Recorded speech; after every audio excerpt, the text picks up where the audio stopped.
Hey, welcome back to the Lord of the Rings Lorecast. This is a extra episode. It would be a daily drive, but I'm actually able to record this out of my office today because my father was nice enough to go pick up my son from school. So you are getting a full quality office recorded episode about the Rings of Power, Season 2, Episode 2.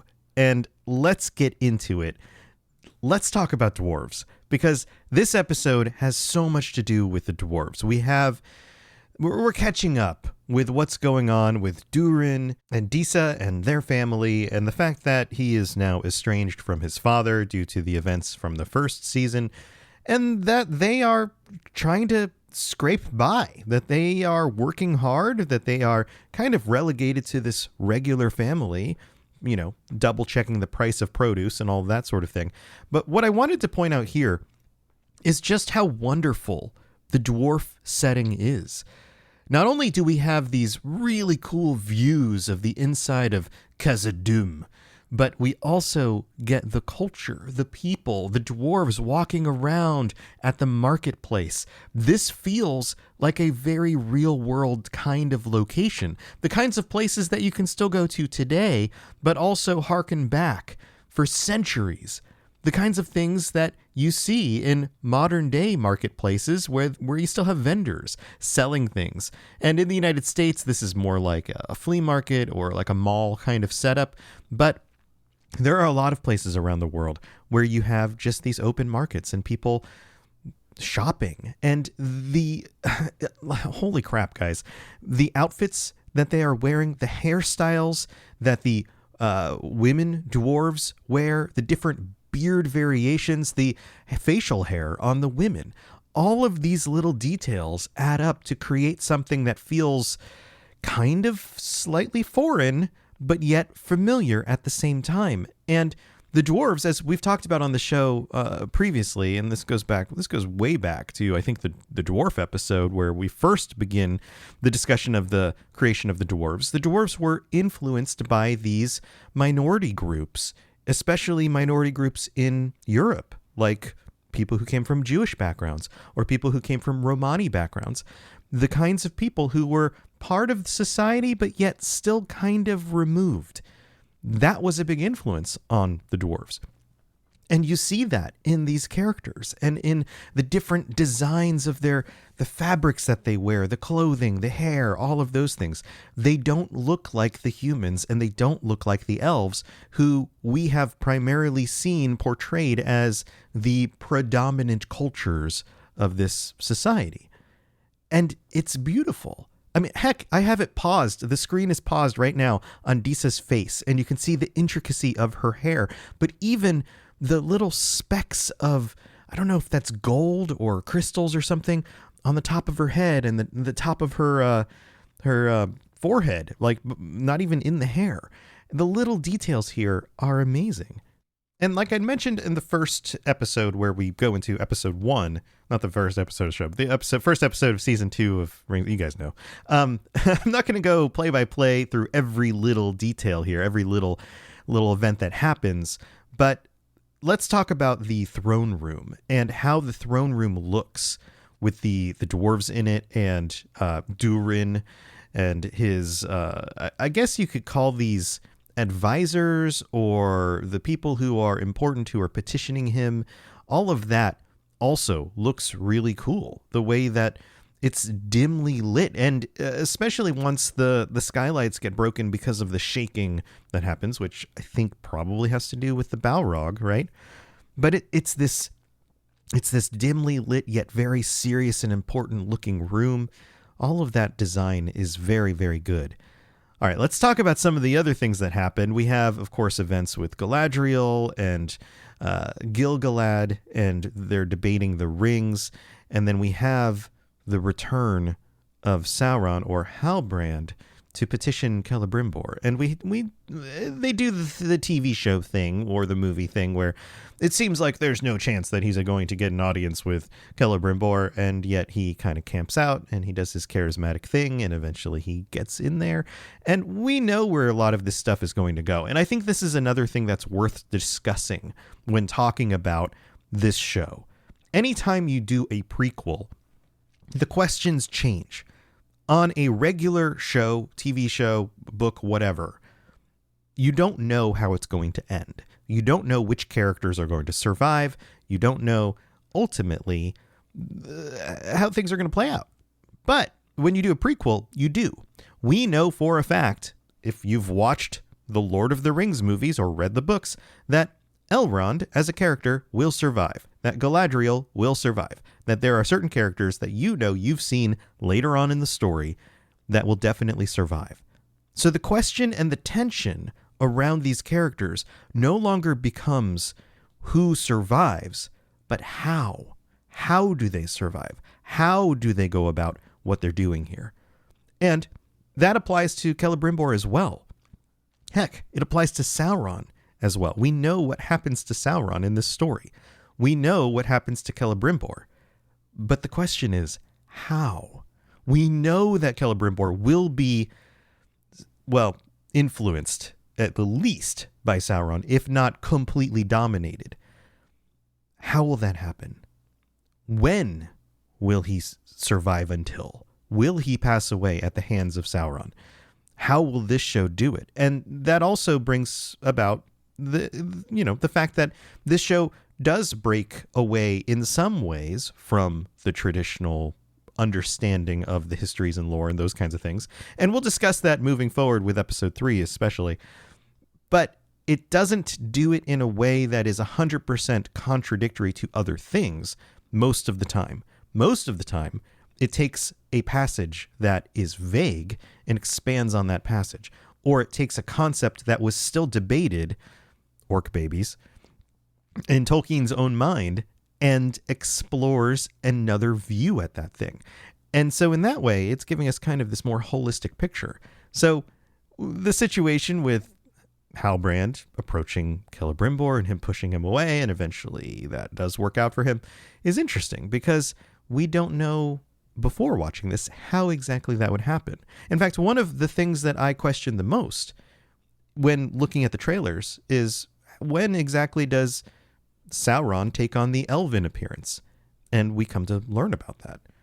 But I'm getting ahead of myself. Let's talk about the stranger and walking through the wilderness and coming across what appears to be these corrupted, dark characters. We'll just call them characters, the people from Rune.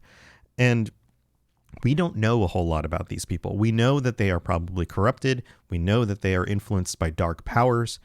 Are they worshiping Sauron? They have a big eye symbol. Maybe, but maybe they're worshiping this wizard-looking individual who, I'm going to call it now, is one of the blue wizards. This is the first time that we get confirmation on exactly who a wizard is, and I'm pretty sure of it. You look at them, they are holding a staff, they are wearing robes, they have long beard, they are very wizardy looking from the perspective of just the character design. We know that they can wield magic in some way, and the people who are serving them all have pieces of blue in their clothing. Pretty cool. I think that it's a subtle hint, but I think if you know, you know. And how does this play into the lore?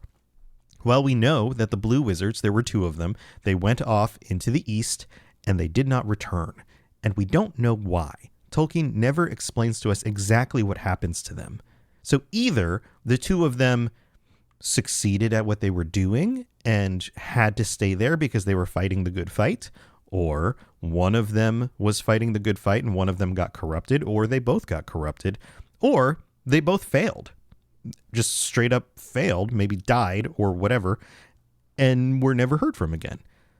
So let's look at the wizards we do know from the series. We have Gandalf, who succeeds. He follows through. In fact, he fails at one point because he dies, but then he's brought back by Eru Ilúvatar himself to continue fighting the good fight because he's that important. Then we have Radagast, who, for the most part, continues doing what he's supposed to be doing, but gets a little bit lost in the the bird nests on his head and the little squirrel friends and all of that. But the movie portrays him, the Hobbit movies portray him as being helpful and if not a little bit wacky. That's fine. Then we have Saruman, who we know gets corrupted. He gets influenced directly by Sauron through the Palantir. He gives into his fear, and he loses the fight to maintain any sense of why he was there to begin with.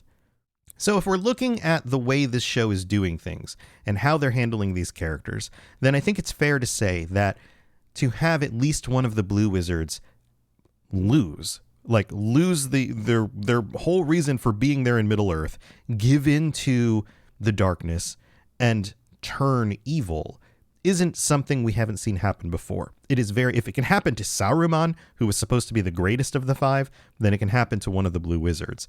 Now, where is the other blue wizard? Is that the stranger, or is Gandalf the stranger? What's going on with that? And of course, they've got us questioning all of that. And they know who he is. They are calling him an Istar. The Istari are the wizards. And the fact that they know what an Istar is leads me to believe that they probably have one in front of them right there. He's one of them.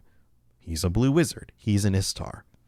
So I'm excited to see where that goes and how that gets revealed. But the other scene here that I think is really, really cool is this conversation between Elrond and Cirdan. Galadriel goes to Elrond, basically says, hey, I really need your help with this. And Elrond's still not too sure. He goes to Cirdan. And we have to put this in perspective here. Cirdan is very, very old. Elrond is relatively young compared to the elves, but he comes from a very important line of heroic individuals who contributed to their success, or at least their survival through the First Age. I mean, yeah, they didn't fully succeed. They, had to get helped out by the Valar and the hosts from Valinor who helped fight back Morgoth at the end of the First Age. But Elrond comes from a very, very noble line. And so even though he's young here, he's highly respected. Cirdan is the oldest surviving elf who saw the trees in Middle-earth still. He's older than Gil-galad. He's older than Galadriel. His original name was No Way, which sounds like no way, but, Tolkien with sometimes his pronunciation of words not realizing that they match up with other things in the world and just going with it anywhere. Tirion upon Tuna is one. But this conversation is great, and I haven't seen any real debate about it. Elrond asks about the rings, and that he brings up that as a topic, and Cirdan says, or Cirdan says, they pronounce it differently than I do. Of course, I mispronounce things all the time. But he says basically, do you not want to live in a place of beauty? And then Elrond's argument is, how can beauty come from somebody who was corrupted? How can somebody who does terrible things make beautiful things? And why would we want to respect that? And Cirdan's response is basically, you have to take the art separately from the artist. And I know that this is a controversial take, but I haven't heard a whole lot of discussion online about this specific line, which I kind of figured we would see more of. I mean, think about how many times have we found out that an artist is a terrible person and has done bad things in their life. And sometimes they are seeking redemption for that and forgiveness, and sometimes they're not. But does that affect our ability to enjoy their work? Well, yeah, it can. Should it? Well, I think that's something that each of us has to decide by ourselves. According to Cirdan, he would say that you have to treat the creation separate from the creator.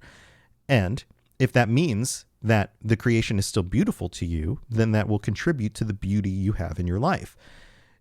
It's a controversial thing, right? Like, this is kind of a part of me wants to say, heck yeah, that's right. Yeah, I can still enjoy things that I know came from terrible places.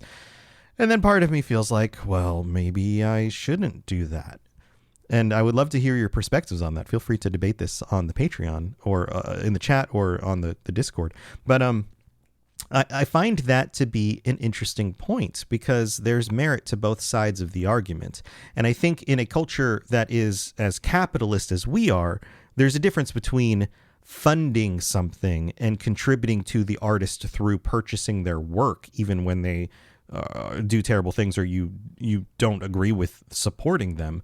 That's a different topic aside from just enjoying the art as a form of art, if that makes sense. Like, if we think of it this way, if we didn't allow ourselves to enjoy anything that anybody with even a speck of some sort of terribleness in their past contributed to, then chances are you wouldn't be able to live in your home.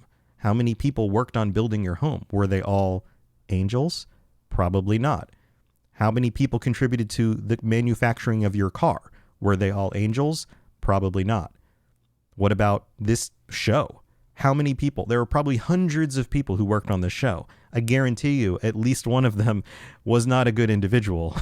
And even the justification of what defines somebody as good or not good is a messy distinction where nobody's perfect. And I think that's Cirdan's perspective here, is that nobody's perfect. Everybody has their sins, and he doesn't use the phrase sins here, but everybody has their mistakes, the things that they've done wrong. And some of us are better at dealing with that and seeking redemption than others. So maybe just take the artwork for what it is. It's art. It's supposed to be beautiful. And sometimes, and I think this is the greater point, beauty can come out of darkness. That you can actually find light in things that were made in the dark. And that's not wrong in and of itself. Although it does, like I mentioned before, open up a much more complex and debatable kind of topic. So I thought that was really interesting. And the fact that Cirdan is one of the oldest and wisest of the elves means that we should at least consider this argument for its merits, because there are merits. And I think that that's interesting. I also like it that Elrond is kind of still sticking to his guns. He's still not really, he doesn't feel secure about this. And that's good. It's good that we have this debate. And again, it's about the how, not the what. We know what's going to happen. We know these rings are going to be made. We know that the three rings will be wielded by the elves. But the idea that they would just be like accepted out of nowhere seems silly. So there is some pushback, and I think that that's good. It's time for that spring reset. I'm taking a look at everything in my closet and figuring out that, oh no, this absolutely needs to go. And it's about time I replace things so that my clothes aren't older than my 15-year-old. Now you might think that they lasted that long because they were well made, but no, they're in terrible condition. Unlike the new jeans I just got from Quince. Jeans have always been my personal go-to because you can kind of wear them for lots of different things, but maybe they're not your thing. Maybe you're looking for, 100% European linen with insanely soft flow knit activewear fabric. It's definitely getting warmer, and their flow knit activewear is moisture wicking, anti-odor, and soft enough that you'll actually want to wear it every day. So pick out what you want. You can't go wrong because they have prices 50 to 60% less than similar brands. And like I said before, they are high quality. I continue to wear their clothes all the time, and I know that these new jeans are going to last me a lot better than the other things in my wardrobe. And on top of it, they look great. They're so comfortable, and I spent just as much on the jeans that I am now cleaning out of my wardrobe. So if you're looking for something better, just all around better, go check out Quince. So go do it right now. Refresh your wardrobe with Quince. Go to quince.com/ringslore for free shipping and 365-day returns. Now available in Canada too. Go to quince.com/ringslore for free shipping and 365-day returns. Quince.com/ringslore. When I found out I was going to be a parent, I immediately felt a lot of anxiety and worry. So I went on to BetterHelp to try to look for a therapist to help me with that. My relationship with my family and with my boyfriend and with myself were suffering. I really needed help. I was ruminating a lot. Really getting those thoughts out to a therapist and getting feedback was just life-changing. Discover what BetterHelp Online Therapy can do for you. Visit BetterHelp.com today.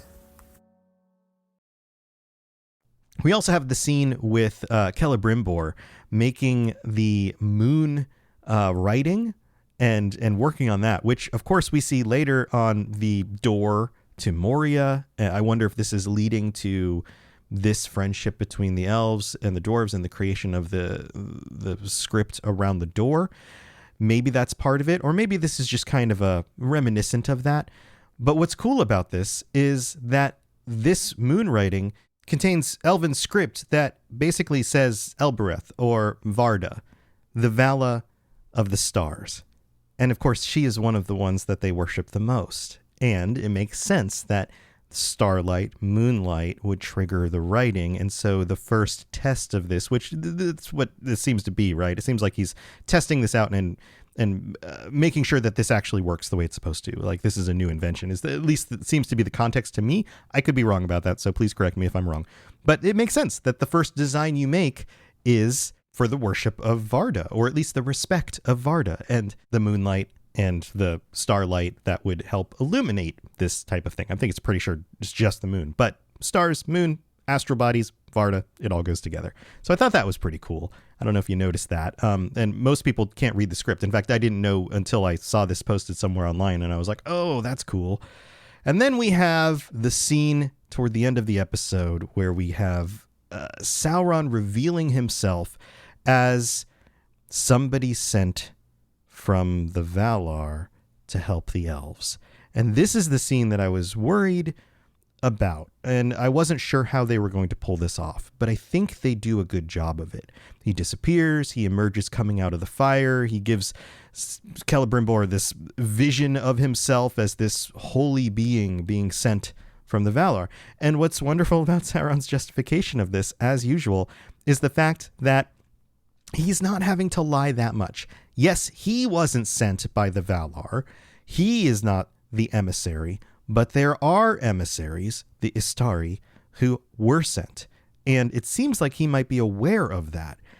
And so he's basically playing this up as, hey, let's keep this up as like a little secret between us because nobody else understands why I'm here. I'm here to help you. And of course, anytime somebody manipulates you to keep something a secret, it's probably a bad idea. Probably means it benefits them more than it benefits you. And the scene, let's just talk about the scene. The bright light, him kind of coming out of the fire. We've got like the line amidst like his silhouette with the bright background, which is still reminiscent of the shape of the eye in the movies. And then the line where he says, and he calls Celebrimbor the Lord of the Rings, which is wonderful because of course he's manipulating Celebrimbor. He's manipulating his pride, his ego. And we all know who the real Lord of the Rings will be. It won't be Celebrimbor, that's for sure. So let me know what you thought about that scene. I think it was done very well. In fact, those are the scenes that I was the most drawn into. Now, let's go back and talk about Rune for a little bit. We have the stranger and we have the two Harfeet, and this idea that they're following this trail and then they realize that they are being followed and that they hide, and that, of course, is reminiscent of Frodo and Sam using the what are they called? The cloaks that they get from Galadriel in order to hide in the wilderness. We have kind of similar thing going on there, which is fine. Then again, it's callbacks to those scenes, and that's how they survive, right? They know how to blend in with their environments. That was something that was very, very well set up in the first season. And then this scene where they have to get all the way across this desert area, and then they start running out of water and being exhausted, and the stranger is pulling them, and then they're pulling the stranger, all of that stuff. And I think that this part is done pretty well. I saw some confusion online where people were like, oh, they've traveled all this way across this map in like 2 days. And I don't know where they got that time frame from. It wasn't just 2 days. They are clearly intercutting different moments as they travel through this kind of wilderness area. It is clearly a lot longer than 2 days, but I guess some people just can't make sense of it unless you give them specific times. But no, clearly it takes you a lot longer to make that distance than just a few days, and it's a show, so you got to cut things out. If you just had a lot of them traveling and nothing happening, that would not be interesting. And so instead, we get these glimpses of these most interesting moments. And then you have this well. The construction of the well is interesting and kind of puzzling. It is designed in a way with a bell at the top, and the mechanism that you use to draw up the bucket rings the bell when it is loosened. In fact, it's a really cool design because of the notches on the rope, which are supposed to allow you to better grab the rope, but also allows it to kind of latch on the side and stay at a certain point. It's a smartly constructed thing, but why does the bell ring? What is the point of setting this up as a way for the bell to ring, especially because somebody who is being more careful could simply make sure to latch the rope in a way where it doesn't set it off, or to slowly drop it back down into the well in a way where it doesn't hit the bell hard enough to really make much of a sound. You could make sure that this doesn't ring. So it seems like it's designed as a trap. It seems like this is designed on purpose to catch people who are traveling through this area and notify anybody nearby that there happens to be somebody here. But at the same time, these people who live in this area have to consume water, I would assume. And unless they know of another place nearby where they can get water, this might be the only location to get it, in which case they would have to potentially ring the bell. But maybe they all know how to avoid it, and so when they use the well, they don't ring it, and so maybe it's wholly a trap. Or the less sinister take on this is that it's kind of like a welcoming thing for the people who live just on the other side of this big barren area, the actual desert itself that they're trudging through. It's a way of telling people when somebody makes it across and to welcome them, to let the people who live on the other side of this know, hey, you have visitors. And not necessarily in a bad way, but maybe in a good way, because like we found out, the Harfeet seem to travel across this land, or at least did in the past. So are there remnants of their culture on the other side of this expanse? Are there groups of Harfeet or humans or somebody living on the other side that isn't corrupted? Or maybe the corruption happened and drove the Harfeet away. But the point of this bell originally wasn't necessarily a dangerous alarm notifying when strangers are coming, and so you should attack them, that sort of thing. But that's, I guess, neither here nor there, because we get this big cyclone thing that the stranger summons. He picks up, he's on the right track. He picks up a staff-like thing, but it's not really a staff, and so it gets torn apart in the tornado thing that happens, and that's a little odd. These are the kinds of scenes that make me go, that's fine, I guess. But I mean, wood doesn't work that way. And if the storm was that dangerous, it would be tearing his flesh off also. So I don't think that's really how that works, but it gets the point across. He's still not in control of his powers. We can't rely on him. It's kind of like in a Marvel movie where they take all of the superheroes and then the most powerful one, like, for example, Thor, they have to send off on some side journey because he's too powerful and he would just ruin the plot because he would be the easy solution to anything they come across. It's sort of like that. Like, that's the thing I'm getting here is this stranger, let's just call him Gandalf because I'm pretty sure he's still Gandalf, or is going to be revealed as Gandalf, is kind of that kind of character, right? Like, if he had his abilities, if he had his powers, if he had full memory of everything that's going on, then he would just be the solution to any problem that comes up. But he doesn't. And so we have to go on this adventure. And again, it's a focus on the how, not the what. How do we get there? How does this person develop as a wizard and come to understand their power? And I think that tracks for Gandalf. In fact, even in later on stuff that we watch, Gandalf is very wise. He knows a lot about the world, but he doesn't always feel sure of himself. He's still unsure of the end result of decisions. They can go different ways. He can make decisions and maybe regret them. That's a normal thing. And I think that to wrap up this episode, I think that's also worth bringing up is Gandalf or Sauron in his physical guise. Some people were complaining online about the first episode at the very beginning where the orcs kill Sauron. And they're like, how would they be able to do that? They'd never be able to do that. He's too powerful. And I think they misunderstand. The Istari are powerful not just due to their inherent level of power, and it always feels like Dragon Ball to me, but more because of the fact that they are wise, they are ancient, they are privy to training and the kinds of things that they would learn training under a Valar. Their knowledge is always more powerful than their ability to, say, throw a fireball or something like that. It's something we see with Gandalf all the time. Very rarely does he exhibit any actual magic. He tries to wield his will against enemies at times, but again, he's not casting fireballs. He's lighting pine cones on fire and throwing them from a tree. He's not forcing the Balrog back and trying to stab it with his sword. He's putting his staff down and saying, "You shall not pass." He's engaging it with a force of will, not a force of physical objects and casting magic spells in the traditional sense of like lightning and fireballs. And so the scene is a little bit weird because it's like he's casting this whirlwind kind of magic, but I think really what we're seeing here is his inability to understand how to focus his will. And so his will becomes something that creates chaos. And the chaos of this scene, it makes sense that it would be wind in the desert. I think that's really what we're getting here. In the case of Sauron, yes, Sauron can absolutely be killed by a bunch of orcs.